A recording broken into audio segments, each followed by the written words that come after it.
بسم اللہ الرحمن الرحیم۔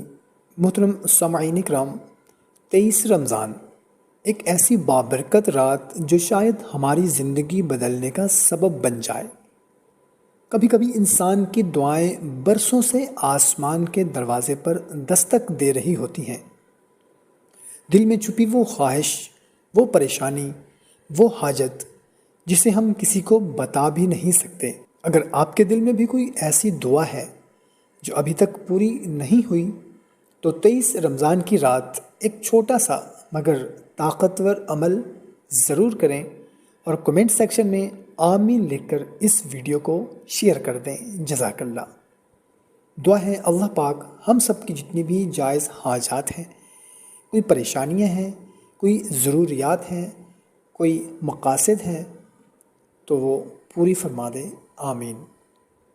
تو کرنا آپ نے یہ ہے کہ عشاء اور تراویح کے بعد باوضو ہو کر سکون سے بیٹھ جائے۔ اگر عشاء اور تراویح کے بعد ٹائم نہیں ہے تو رات کو کسی بھی پہر، 23ویں رات کو فجر سے پہلے کسی بھی وقت باوضو ہو کر سکون سے بیٹھیں۔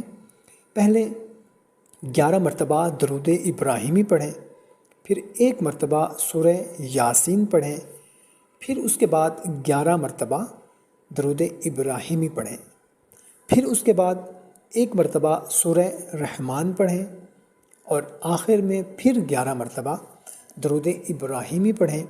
پڑھنے کے بعد اپنے دونوں ہاتھ اٹھا کر اللہ سے دل کی گہرائی سے دعا مانگیں۔ جو حاجت آپ کے دل میں ہے اسے اللہ کے سامنے ایسے رکھیں جیسے ایک بندہ اپنے رب کے سامنے اپنی ساری کمزوریاں بیان کرتا ہے۔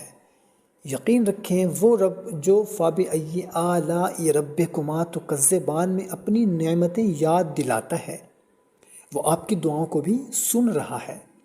ہو سکتا ہے یہی رات آپ کی تقدیر کا رخ بدل دے، اس لیے خدارا اس رات کو ضائع نہ کریں۔ اللہ آپ کی ہر جائز حاجت، آپ کی مراد، آپ کی خواہش، آپ کے مقاصد جو بھی ہیں، رزق ہے، قرض ہے، بچوں کے رشتے نہیں ہو پا رہے، بچوں کی شادی کا مسئلہ ہے، گھر میں لڑائی جھگڑا رہتا ہے، بے روزگاری ہے، بچے نافرمان ہیں، بچوں کے رشتوں کا مسئلہ ہے، کوئی بھی آپ کی جائز حاجت ہے، کوئی مقصد ہے، کوئی مراد ہے، اس کے لیے دعا کریں۔ انشاءاللہ عز و جل ضرور ہماری حاجت اللہ تعالیٰ پوری فرمائے گا۔ آخر میں پھر آپ سے ریکویسٹ ہے کہ اگر چینل کو ابھی تک سبسکرائب نہیں کیا ہوا تو چینل کو بھی سبسکرائب کر لیں۔ ہماری حوصلہ افزائی کے لیے ویڈیو کو بھی لائک کر دیں اور صدقہ جاریہ سمجھ کر اس ویڈیو کو اپنے دوست احباب کے ساتھ شیئر کر دیں۔